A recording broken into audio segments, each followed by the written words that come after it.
de, de manera adecuada para poderlo difundir en estos espacios.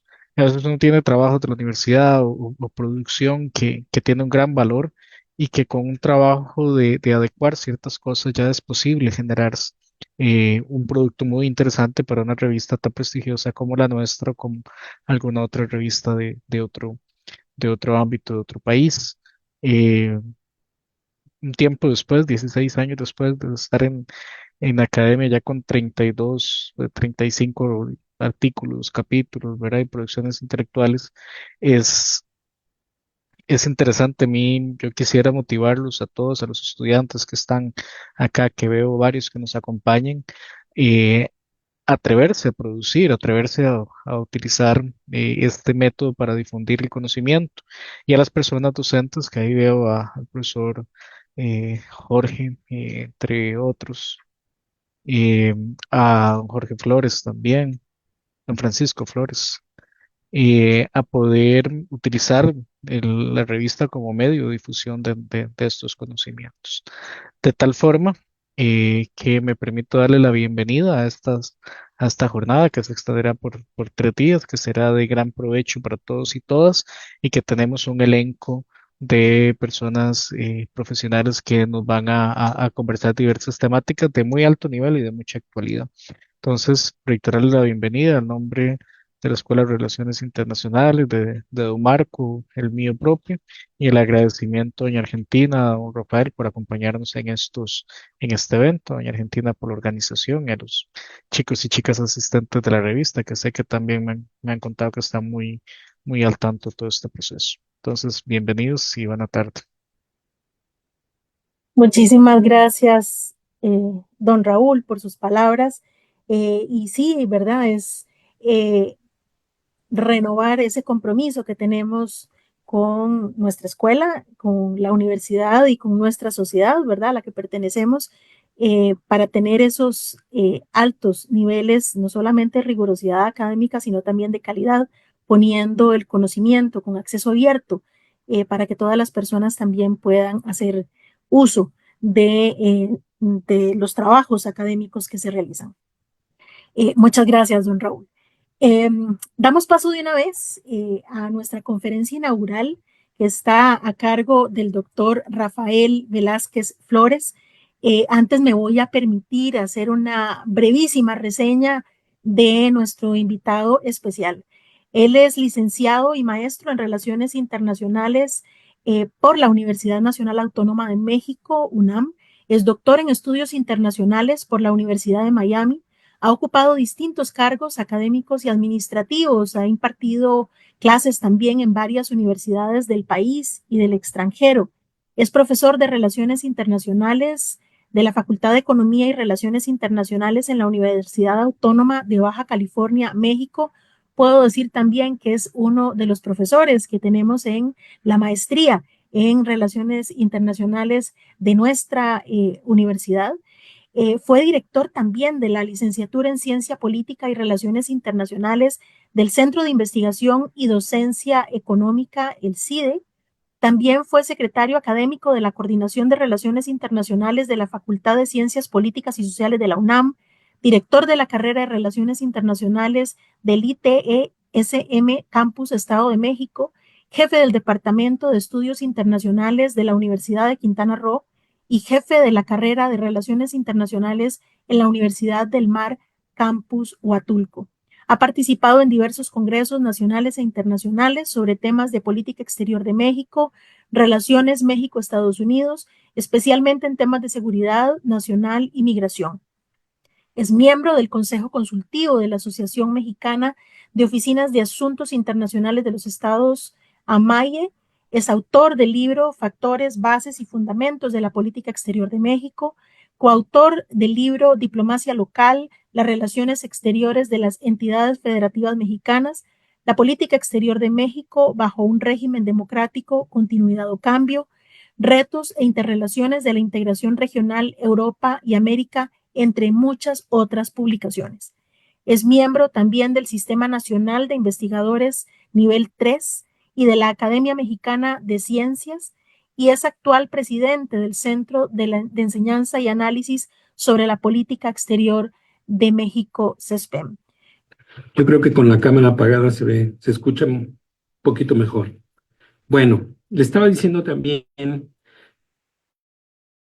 de si las relaciones,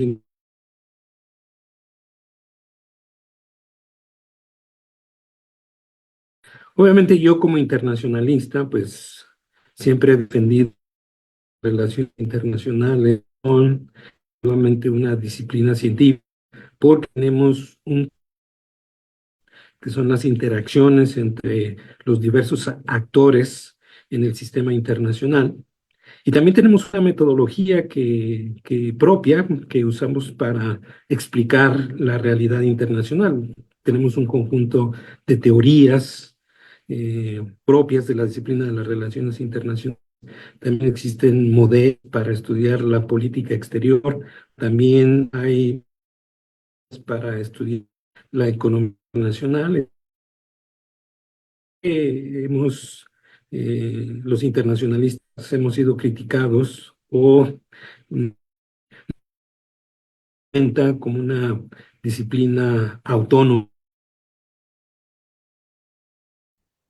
Les decía que un debate se ha generalizado es ¿cuándo surgen las relaciones internacionales? ¿No? Esa es una pregunta que me parece muy importante para los que estamos interesados en esta temática.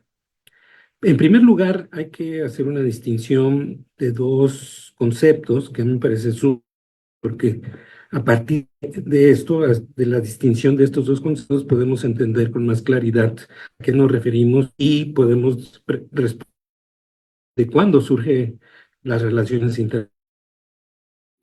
De la disciplina, del campo de estudio, pues la palabra relaciones internacionales es escrita con, ¿sí? Porque es una, es una materia, es una disciplina.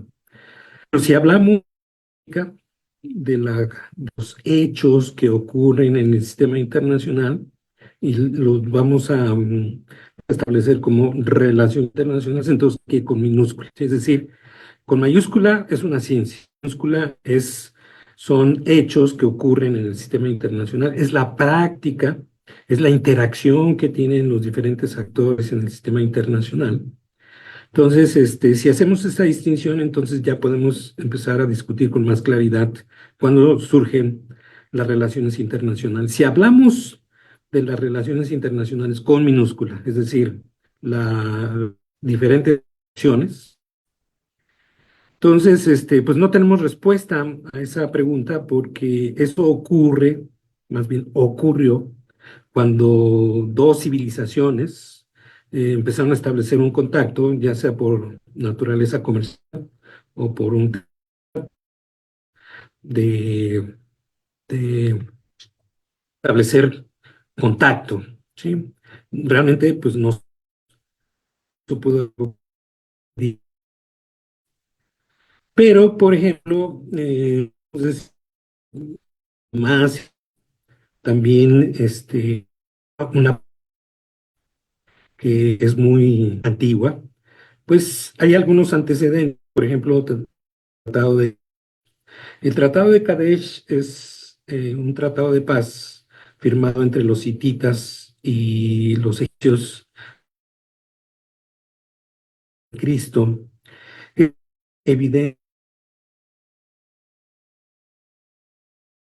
el primer tratado firmado, lo que sea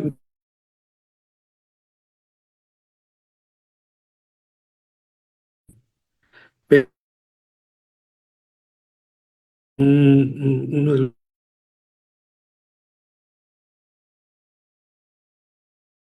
dos civilizaciones,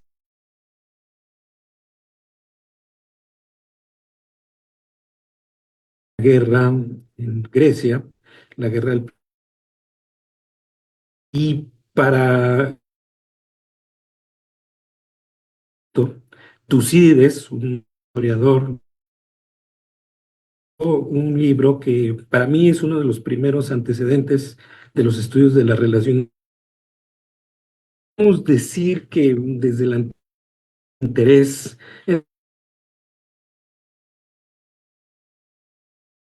son fundamentales para las relaciones internacionales, como son,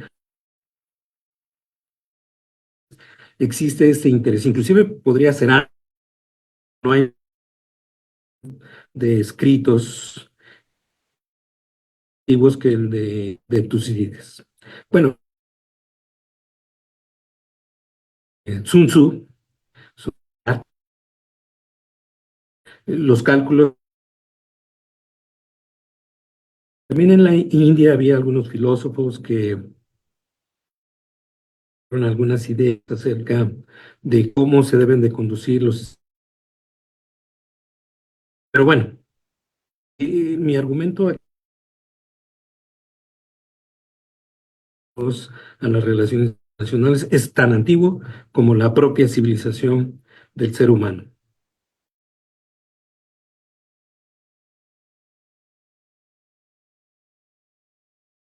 Analizaban esa realidad. Don Rafael, don Rafael, qué pena. Aló, Sí, hola. Sí, se está cortando demasiado el audio y no nos está permitiendo escucharlo de manera completa. ¿Usted creería que podíamos conseguir, no sé si otra ubicación para poder mejorar la señal? Porque además estamos grabándolo y quisiéramos compartir también con posterioridad su conferencia y de esta manera es imposible. Qué pena. claro, claro. Déjeme, me voy a conectar por el celular, a ver si por el celular se puede mejor. Gracias. Entonces, nada más déjenme. Sí, sí, lo esperamos, no, no pasa nada.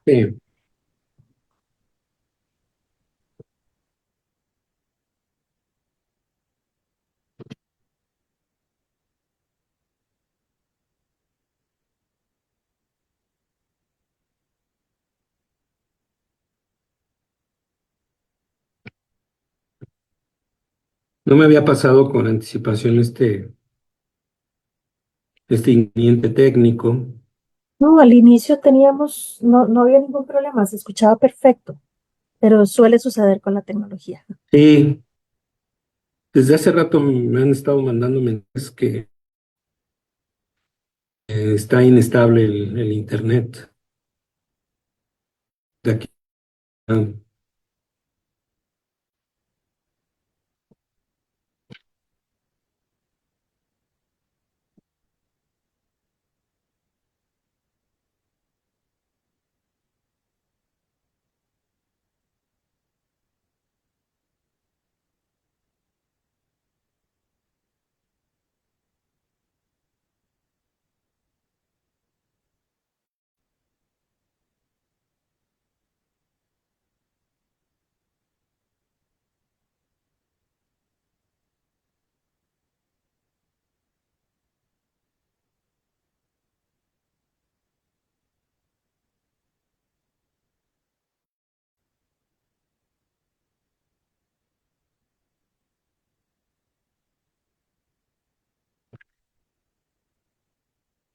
También en el celular no me deja entrar. Ya estoy usando mis datos, pero tampoco me permite. Pero ahorita creo que lo escuchamos mejor. Sí, correcto. Pues voy a seguir por aquí, Sí, a señor. ver si mejora esto y Adelante. Muchas gracias. no, no, al contrario. A ver, entonces, estaba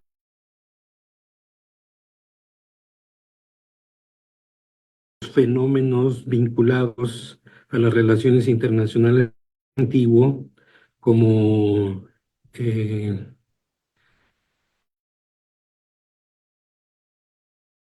pero que los primeros hacían su análisis de una lógica, es decir, en ese momento no existía una disciplina de las internacionales, eran otras ramas del conocimiento.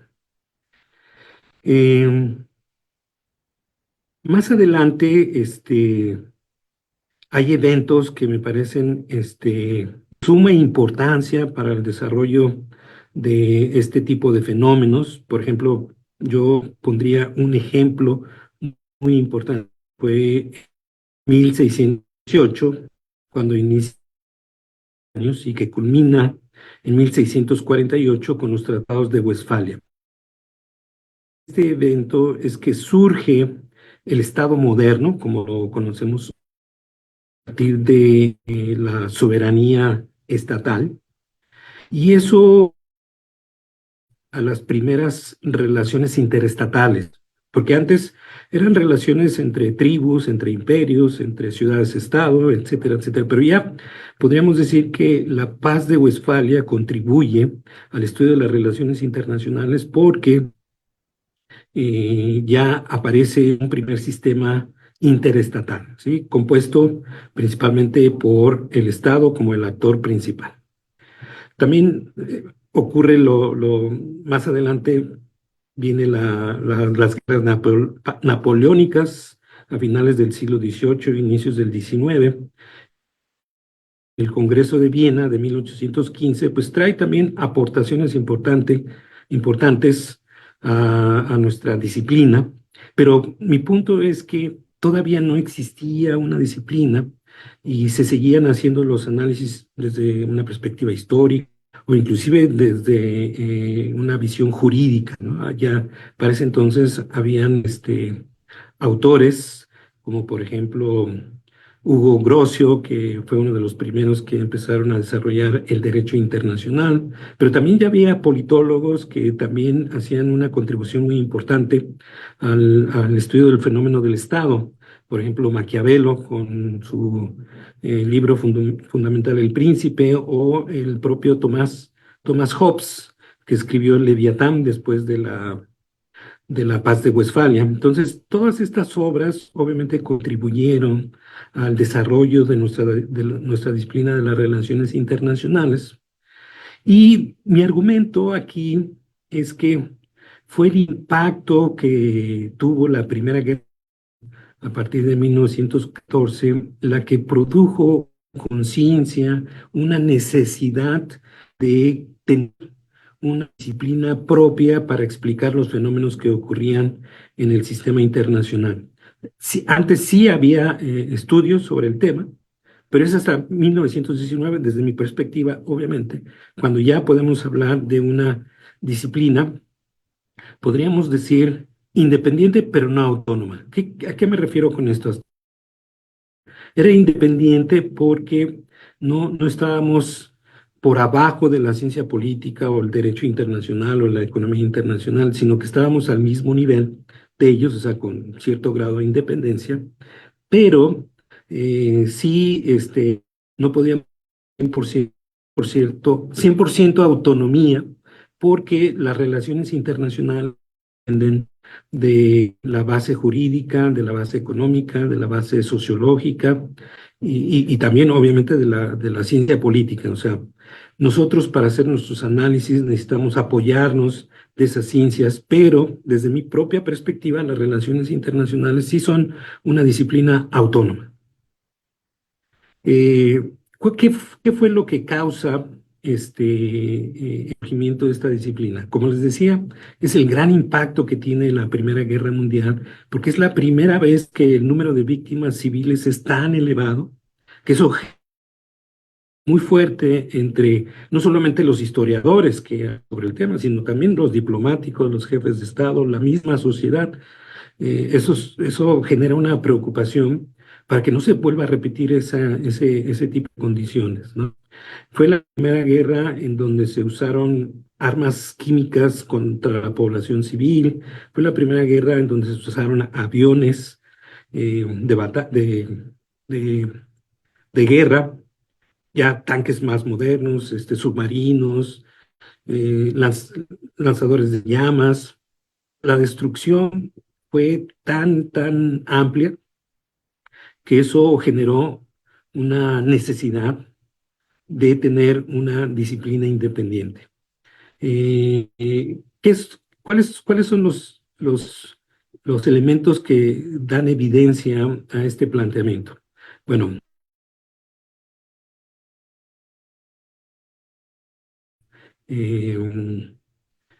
cátedras dedicadas al estudio de las relaciones internacionales de manera ya más concreta. Antes sí había, por ejemplo, en Reino Unido,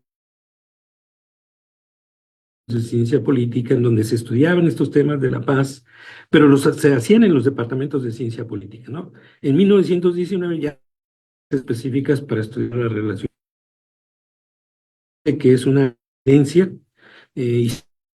muy importante.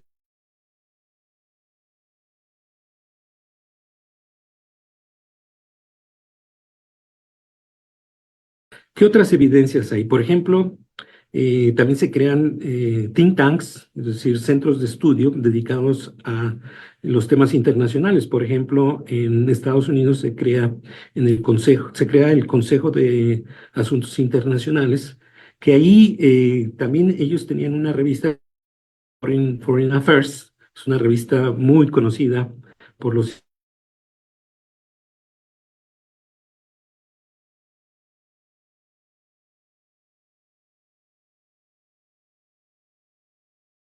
revista y y su nombre es Foreign Affairs, o sea, ya una revista muy dedicada a estudiar las relaciones internacionales. Otra evidencia también es la de las naciones, pues evitar una nueva guerra como la que había terminado en 1918, ¿no? Todos estos, toda esta evidencia histórica nos dan bases para decir que efectivamente la disciplina de las relaciones internacionales, ese es un consenso que se ha generalizado principalmente en América Latina, por ejemplo, en Reino Unido, no es un tema de interés, pero en nuestro continente sí hay muchas que se han dedicado a plantear la idea de que la disciplina surge a partir de 1919, ¿no? Por ejemplo, desde 1919 surge una visión que se conoce como idealista, porque buscaba establecer normas para evitar el conflicto, ¿no? Y otra propuesta de los idealistas era la creación de instituciones como la Liga de las Naciones para también dirimir las diferencias entre los diferentes estados y así evitar la guerra, ¿no? Muchos argumentan que el idealismo no es una teoría formal de las relaciones internacionales. Idealismo evoluciona y se convierte en una teoría liberal institucional, y esa sí es una teoría de las relaciones internacionales que también tiene mucha relación con la economía, porque lo que busca es la liberalización. Entonces, eh, sí, sí, el idealismo efectivamente no era una teoría como la conocemos hoy, pero es el antecedente más importante del liberalismo institucional. Ya casi para iniciar la Segunda Guerra Mundial, en los años 30, empieza a surgir el primer debate de la disciplina, que es entre los idealistas y los realistas. Obviamente había algunos autores más apegados a la realidad que argumentaban que los idealistas pues eran muy ilusos porque pues, la paz no se conseguía con normas jurídicas. Ellos empezaron a plantear que los estados buscaban ampliar su poder, ¿no? Y que esa era una de las causas de la guerra.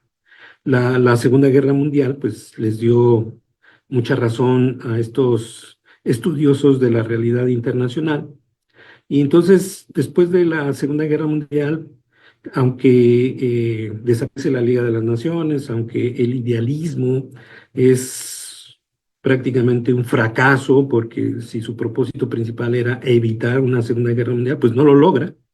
Entonces, a partir de 1945, en la etapa de la posguerra, desde mi perspectiva, la disciplina se fortalece, en lugar de debilitarse, se fortalece, porque también hay mucho más interés por estudiar este tipo de temas.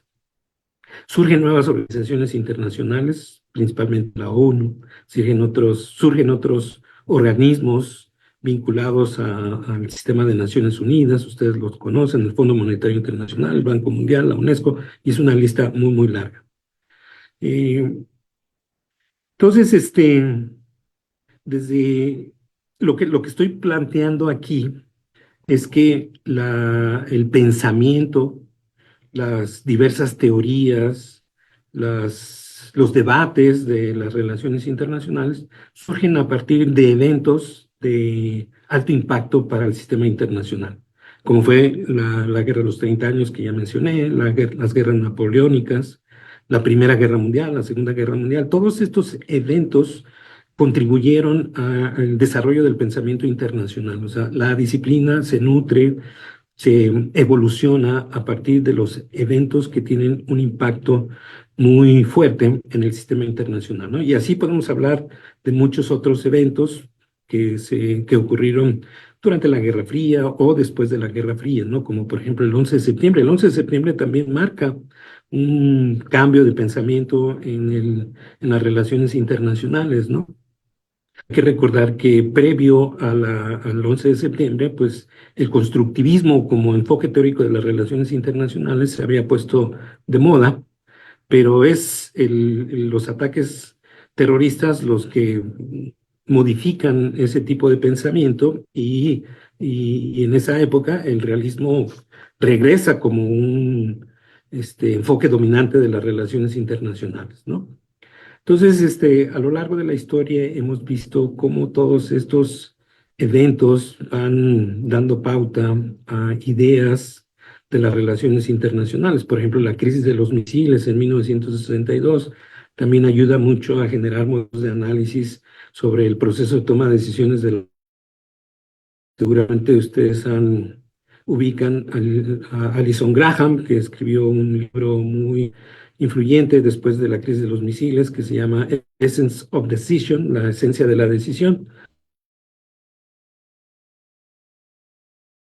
de la política exterior, que esas son contribuciones para, para nuestra disciplina. La guerra de Vietnam también fue un evento de alto impacto. El fin de la Guerra Fría también genera nuevas formas de pensamiento, genera conceptos como por ejemplo los regímenes internacionales, la gobernanza global, etcétera, etcétera. Y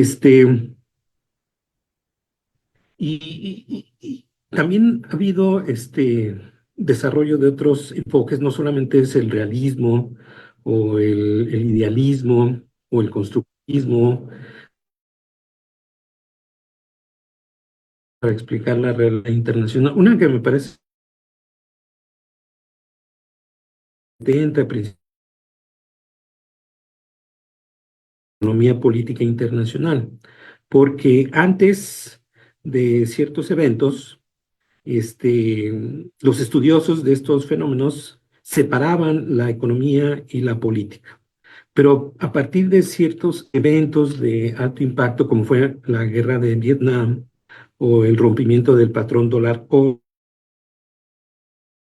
del petróleo en 1973, los estudiosos de las relaciones internacionales se dieron cuenta que la economía y la política tenían una vinculación muy fuerte y que no se podían estudiar estos fenómenos de manera separada. Entonces, así como surge la economía política internacional, cuyo objetivo central es el estudio de la relación entre el poder y el mercado, ¿no? O sea, el Estado y económicos que ocurren. Muchos de los eventos que están ocurriendo hoy mismo pueden ser explicados a partir de esta visión de la economía política internacional, que me parece que es una contribución muy importante al pensamiento internacional. Otro, otro enfoque de las relaciones internacionales es la geopolítica.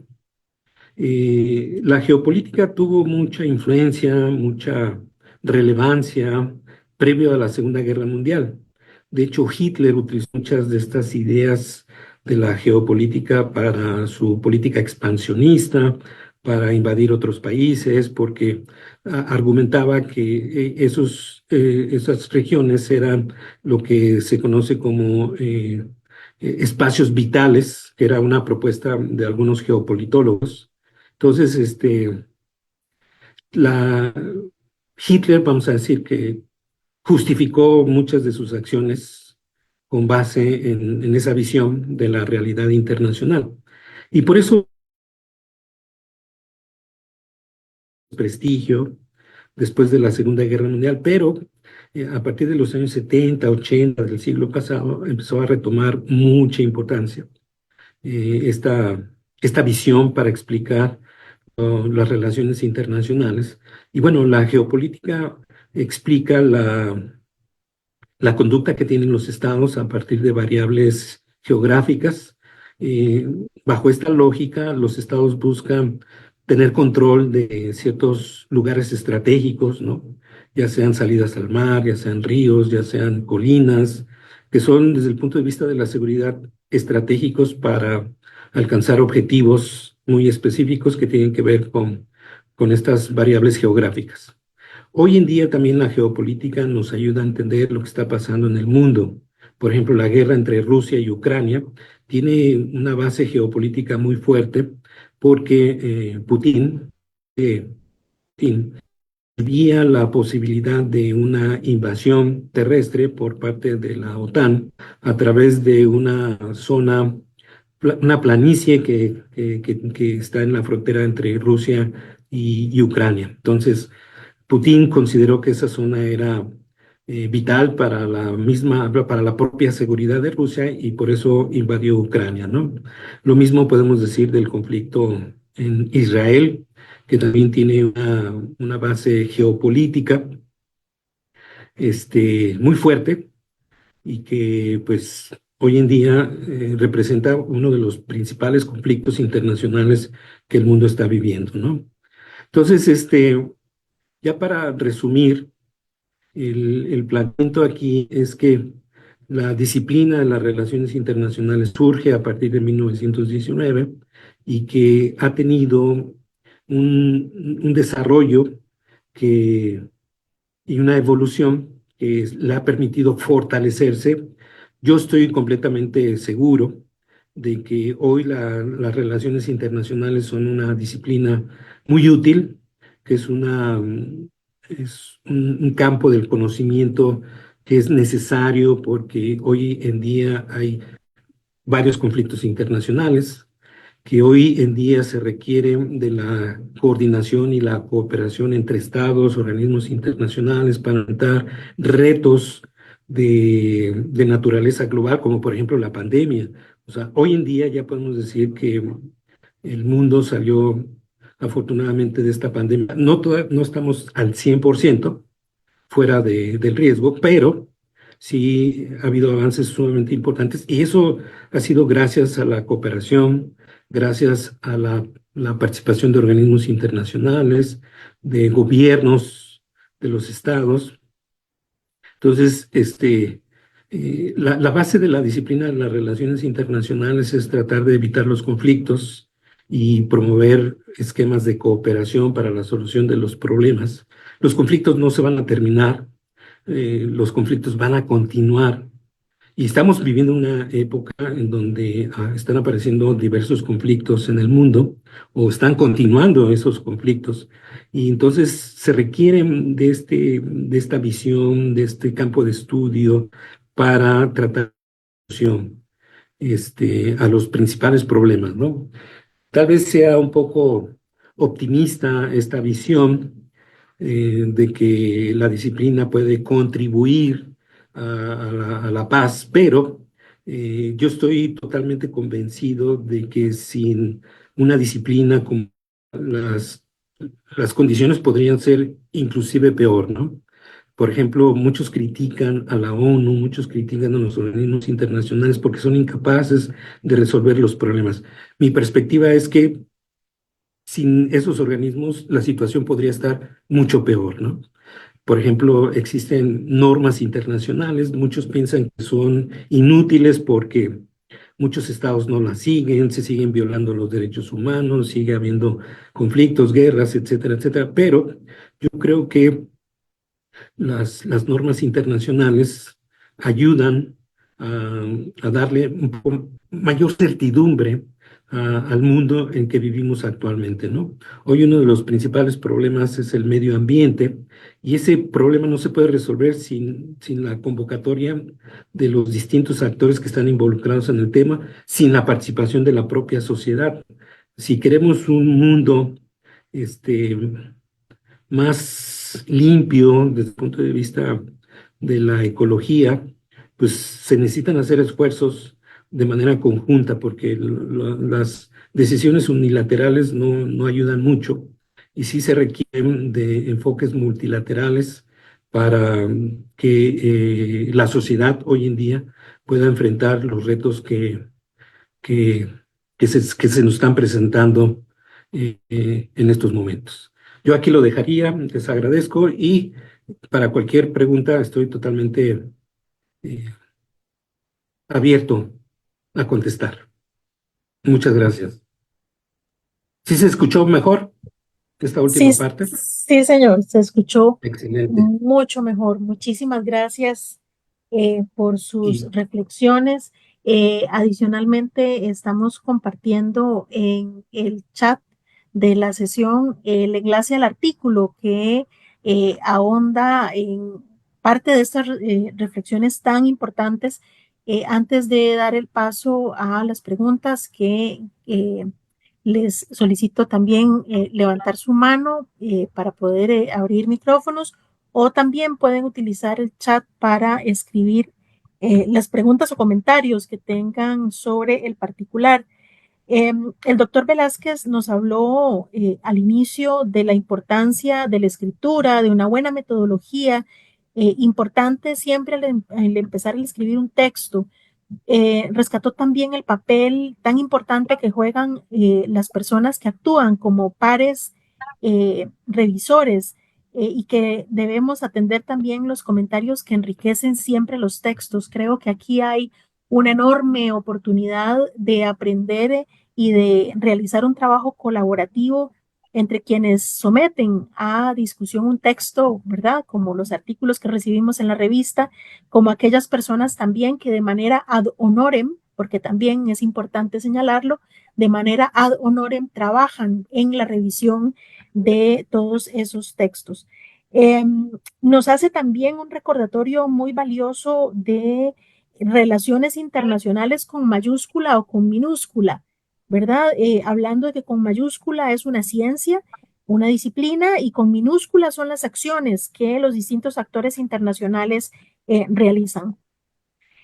Coincidimos, doctor, cuando usted señala que las relaciones internacionales son una disciplina autónoma, pero sobre todo también muy valiosa en los tiempos que nos corren, ¿verdad? Porque más allá de las distintas cátedras o de los centros de estudio y de investigación que han surgido a lo largo de estos últimos años, hay que reconocer que esa disciplina ha estado también muy vinculada a eventos de alto impacto, como bien usted lo señaló, una disciplina que se nutre de esos eventos y que permite precisamente cambios de pensamiento, pero también el cambio de énfasis en ciertos enfoques que nos ayudan también o que contribuyen a comprender la realidad internacional tan compleja. Esa evolución entonces le ha permitido a la disciplina fortalecerse, un campo del conocimiento, como bien usted lo señala, muy necesario, que es imprescindible para analizar los retos y los desafíos que se presentan en el mundo. Yo también me declaro como usted, de alguna manera idealista, ¿verdad? Pensando en que los conflictos no se van a terminar, pero sí se requiere, si queremos un mejor mundo, esfuerzos conjuntos para trabajar en ese mejor mundo que queremos ver, en el que queremos vivir. Se requiere por eso de esa visión para poder estudiarlos, para poder comprender esos fenómenos y esos retos y esos desafíos.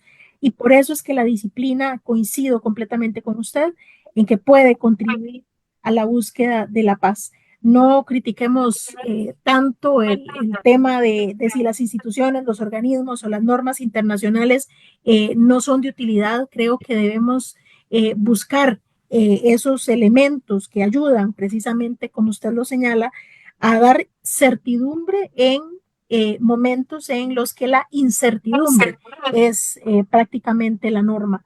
Así que me atreví a hacer esos pequeños punteos, ¿verdad? No tanto un resumen, pero les invito a que puedan leer por completo el artículo que justamente da inicio al volumen número 2 de la revista de este año.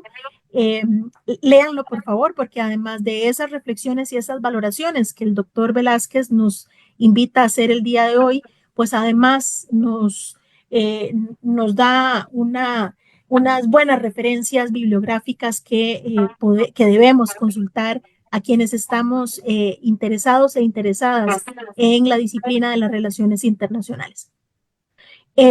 Don Rafael, aquí tengo un comentario. Dice, buenas tardes, mi nombre es Jorge Rivera y soy de las relaciones internacionales. Conozco el artículo y me gustaría saber su opinión, ya que lo mencionó en su conferencia. Doy clase de geopolítica y geografía. Usted dice que la agenda se amplió más con temas nuevos. Lo felicito por su análisis. Gracias, Jorge Rivera de Costa Rica.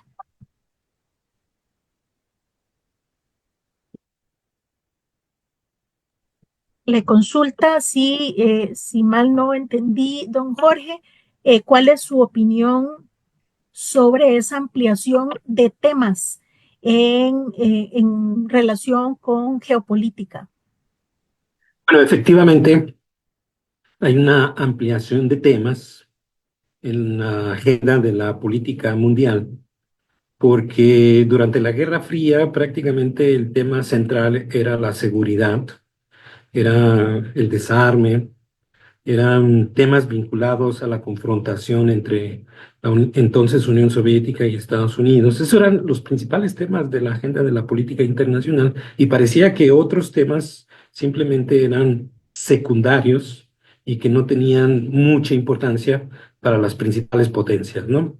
Pero una vez que termina la Guerra Fría, en 1989-1991, bueno, 89 con la caída del muro de Berlín, 91 con la desaparición de la Unión Soviética, empiezan a surgir temas que ya existían anteriormente, pero empiezan a darle mayor importancia a esos temas, como por ejemplo el cambio climático, los derechos humanos, la migración, eh, por ejemplo, temas de salud, de alimentación, que hoy son una parte fundamental de la agenda de la política internacional. Por eso en el 2000 y luego más adelante en el 2015, las Naciones Unidas establecen objetivos para el desarrollo sustentable, ¿no? Que son, esos son los temas de la nueva agenda que en su momento fueron muy ambiciosos porque se buscaba que para el 2015 primero, ahora en el 2030, pues se alcanzaran la mayoría de esos objetivos. Hemos visto que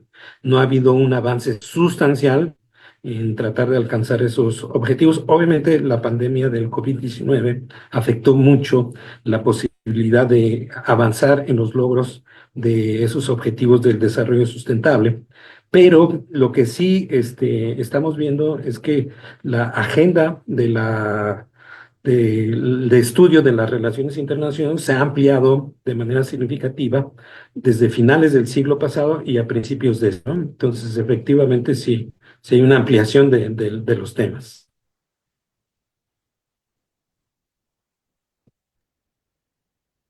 Dice, muchas gracias por su respuesta. ¿Alguien más que quiera aprovechar para poder comentar o compartir con el doctor Velázquez con alguna pregunta también? Tenemos todavía un tiempo para aprovechar. Hay otros temas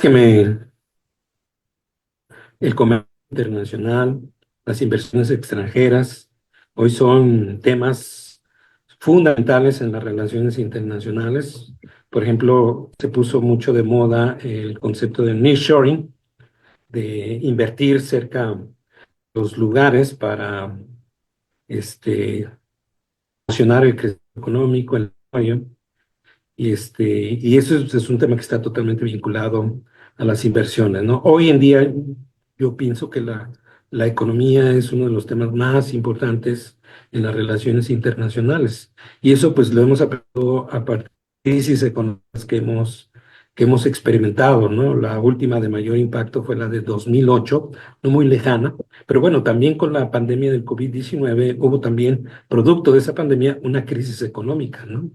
Entonces, una, yo siempre he visto que dos de las preocupaciones más importantes de los estados en el ámbito de las relaciones internacionales, uno tiene que ver con la seguridad, obviamente, ¿no?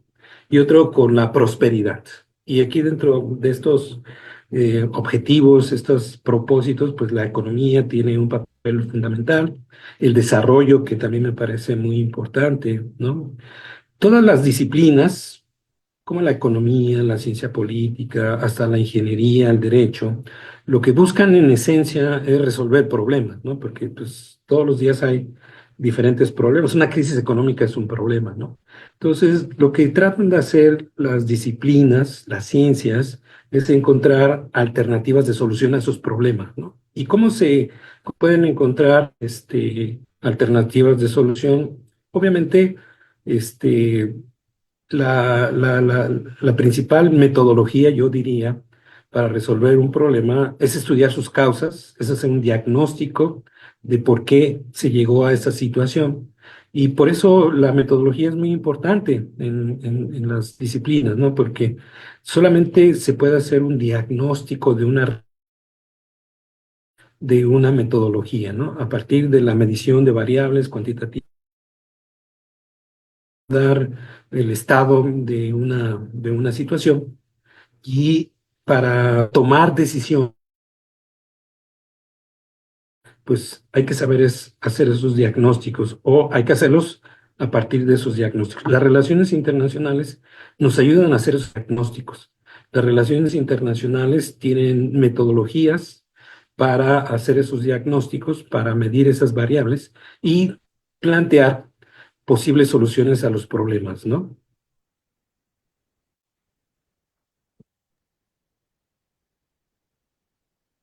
Gracias, doctor.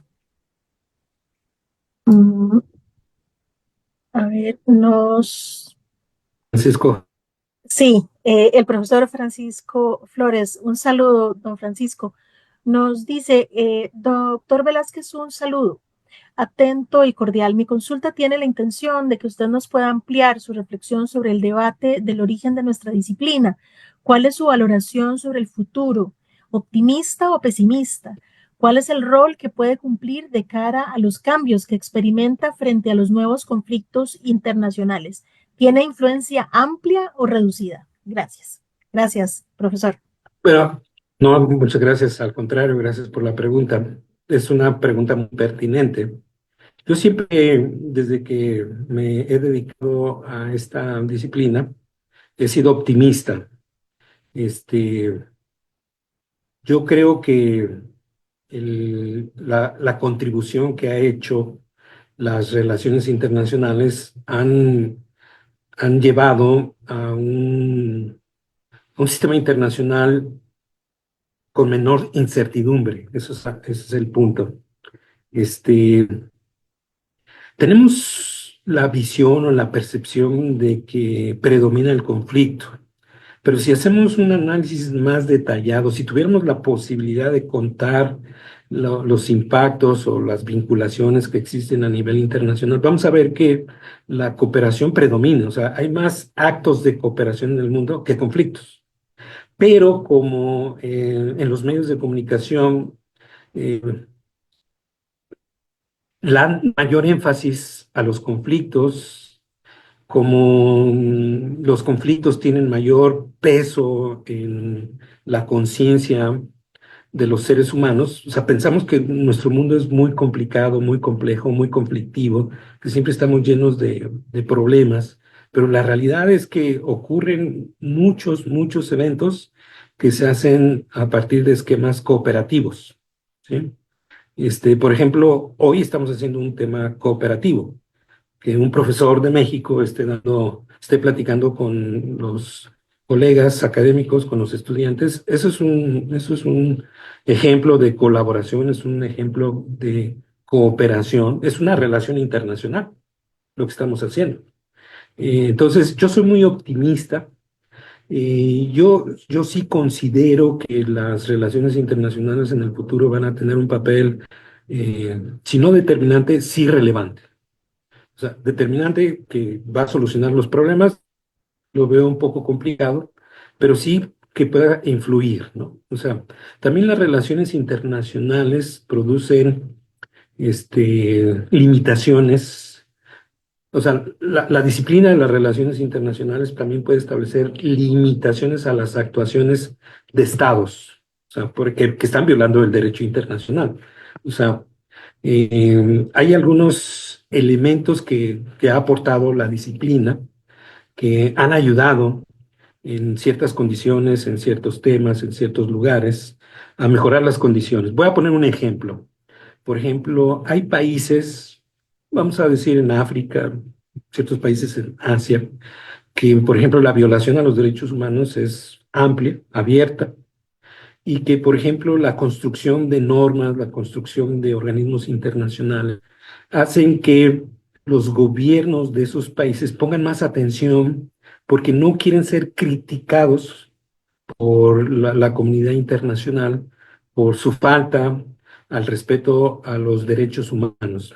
Entonces, la comunidad internacional genera cierta presión que hace que en algunos casos, no estoy diciendo que en todos, pero en algunos casos, los gobiernos se ven obligados a tomar en cuenta esas normas y entonces las aplican en sus países al tratar de fomentar el respeto a los derechos humanos. Este me parece que es un buen ejemplo de cómo las normas, las instituciones generan limitaciones a ciertos gobiernos para actuar, ¿no?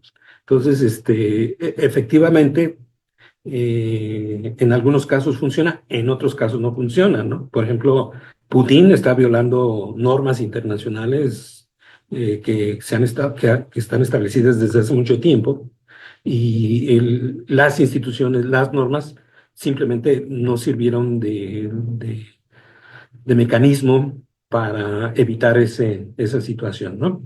Pero yo como internacionalista siempre he sido muy optimista de que nuestra disciplina tiene una contribución. Tal vez no definitiva, pero sí puede influir.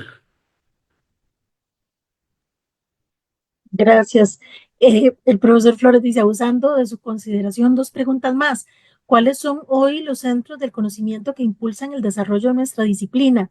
¿Se encuentran en América Latina esos espacios identificados o debemos mirar a los centros de pensamiento disciplinar anglosajones? ¿Cuáles predominan en lo relativo a lo más avanzado en materia de investigación disciplinar? Gracias. Efe- una de la ventaja que tiene la disciplina de las relaciones internacionales es que se ha democratizado porque efectivamente surge como una disciplina, una ciencia anglosajona, surge en Reino Unido, se desarrolla en Estados Unidos, etcétera, etcétera. O sea, por mucho tiempo se tuvo esa visión de que las relaciones internacionales era un asunto de las grandes potencias, ¿no? Pero afortunadamente hoy en día hemos visto cómo centros de estudio de relaciones internacionales han proliferado en todo el mundo. Yo he tenido la experiencia de participar en congresos o de visitar otros países a instituciones académicas y he visto que hay un número muy importante de centros de investigación en todo el mundo que están desarrollando aportaciones significativas al estudio de las relaciones internacionales. Por ejemplo, este año tuve la oportunidad de asistir al Congreso de la World International Studies Association, es la Asociación de Asociaciones de Relaciones Internacionales, que tuvo lugar en Varsovia, en Polonia, y, por ejemplo, ahí en esa universidad tienen un avance muy notorio en los estudios internacionales y también conocí a colegas de muchos países en donde hay claridad de que se, se están llevando a cabo estudios sobre relaciones internacionales en universidades, en instituciones de investigación, siempre se ha tenido esa visión un poco, vamos a decirla, subdesarrollista, de que en Estados Unidos o que en Europa se hacen las mejores investigaciones porque tienen las mejores universidades, las mejores infraestructuras, su internet funciona mejor, tienen acceso a libros, etcétera, etcétera. Algo hay de eso, efectivamente, pero yo creo que en América Latina, en Asia, en África también, se están desarrollando instituciones, universidades que más adelante van a competir con universidades en Estados Unidos, con universidades europeas, ¿no? Entonces, mi punto de vista es que en América Latina, por ejemplo, Costa Rica es un muy buen ejemplo. Yo estoy gratamente sorprendido conozco ya algunas facetas de la Universidad Nacional en Costa Rica y me he dado cuenta que tienen un avance significativo en la disciplina. O sea, son también, yo diría que en América Central, en Centroamérica, Costa Rica va muy avanzado en los temas de relaciones internacionales. Igual pasa en Brasil, igual pasa en Chile, en Argentina, en Colombia, en Perú. Conozco muchos colegas de esos países y sí hay muchas publicaciones, hay muchos eventos que se organizan, congresos, conferencias, mesas redondas, seminarios. Entonces, yo pienso que no quiero decir como la pregunta en qué región particular, o sea, en todo el mundo se está desarrollando la disciplina. Obviamente hay ciertas ventajas en los países más desarrollados porque por las condiciones económicas son distintas, tienen cierta facilidad, pero yo no tengo duda que en un futuro en instituciones académicas en América Latina vamos a competir con las universidades de Estados Unidos en estudios sobre las relaciones internacionales. No tengo duda de eso. A lo A mejor ver, me consideran muy optimista, pero yo soy muy optimista de las relaciones internacionales. pues estamos del mismo lado, doctor, porque yo creo que el esfuerzo que hemos venido haciendo y sobre todo ese trabajo colaborativo, creo que nos debe llevar justamente a esos espacios. Em, Hay una última pregunta, bueno, dos en realidad, y que pasa mucho por algo que también yo le iba a consultar. El profesor Flores dice, una pregunta, ¿es posible que nos pueda compartir su opinión sobre posibles escenarios internacionales como resultado del regreso del señor Trump a la presidencia de los Estados Unidos? Mi pregunta iba más o menos por la misma línea, en el sentido de, usted nos hablaba que la disciplina eh, puede contribuir a la búsqueda de la paz, de que las normas y los organismos internacionales ayudan a dar certidumbre. ¿Cómo entender cómo construir la certidumbre en un escenario de incertidumbre frente a un personaje que ha hablado abiertamente de que no cree en el multilateralismo, que no cree en los organismos internacionales y que no está para nada interesado en esos mecanismos de colaboración y trabajo conjunto para el mantenimiento de la paz? Y este, y aquí también incluyo lo que don Jorge Luis señala. Usted mencionó el rol de las Naciones Unidas, que es muy criticada por su funcionamiento y señaló la importancia de su existencia. Coincido con usted en este punto. Saludos, puede referirse a esta idea.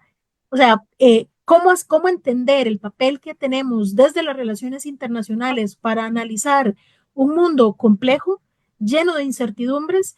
Y sobre todo a propósito del resultado de las elecciones en los Estados Unidos. Sí, muchas gracias. Muy buenas preguntas. Sobre la primera, bueno, los internacionalistas no podemos predecir el futuro, ¿no? Eso es muy complejo, pero sí podemos crear escenarios a futuro, que es una metodología científica.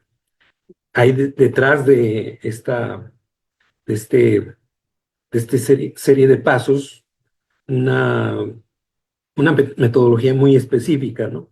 Nosotros acaba de salir ese libro, por si les interesa, Es un libro que se llama El futuro de las relaciones México-Estados Unidos. Y previo a escribir cada uno el capítulo, nos dieron una capacitación de cómo plantear escenarios hacia el futuro, ¿no? Y sí existe una metodología muy específica de cómo construir escenarios a futuro. Obviamente se tiene que hacer con base en las tendencias actuales, o sea, lo que está pasando en la actualidad, cuáles son diferentes variables económicas, políticas, culturales que se tienen que tomar en cuenta. También hay un concepto que me parece muy importante, que se llaman los drivers en inglés. No sé cómo traducirlo al español, pero son así como los elementos que empujan, que esos elementos son determinantes para la creación de escenarios, ¿no? Y entonces nos dijeron que no se puede crear un solo escenario. Puede haber una variedad importante en cuanto al número de escenarios, y nos enseñaron hasta con nombres cuáles eran los escenarios, ¿no? El escenario disruptivo, el escenario catastrófico, el escenario deseable, el escenario posible, etcétera, etcétera, ¿no? Entonces, en ese libro lo que hicimos fue crear varios escenarios a futuro, ¿no? Por ejemplo, de hecho, hoy escribí un artículo que hace ese ejercicio ya de manera específica con Donald Trump. Lo voy a poner ahorita en el chat por si lo quieren revisar. Salió publicado hoy en la revista Foreign Affairs Latinoamérica, no Foreign Affairs de Estados Unidos, no crean que, pero está publicado en la versión mexicana de Foreign Affairs y se los voy a compartir para que le echen un ojo en el chat. Precisamente ya está ahí, ya lo pueden ver. Y este ejercicio precisamente hace construcción de escenarios, nada más dos porque el espacio era pequeño, y los escenarios posibles y los escenarios disruptivos, ¿no? Por ejemplo, de acuerdo a la tendencia de la relación entre México y Estados Unidos, yo veo un escenario posible es que no va a haber cambios extremos en la relación, o sea, porque hay drivers, como por ejemplo el comercio, ha mantenido un nivel de interdependencia, un nivel de interacción entre empresas mexicanas, entre empresas canadienses, estadounidenses, que se benefician de este comercio. Y aunque llegue Donald Trump y quiera hacer cambios sustantivos a esta dinámica comercial, sería muy difícil. Pero, por ejemplo, el escenario disruptivo es que Donald Trump en el 2026, a la hora que se revise el Tratado de Libre Comercio, lo cancele totalmente. O sea, ese sería un escenario disruptivo. Yo lo veo poco probable, pero podría pasar, ¿no?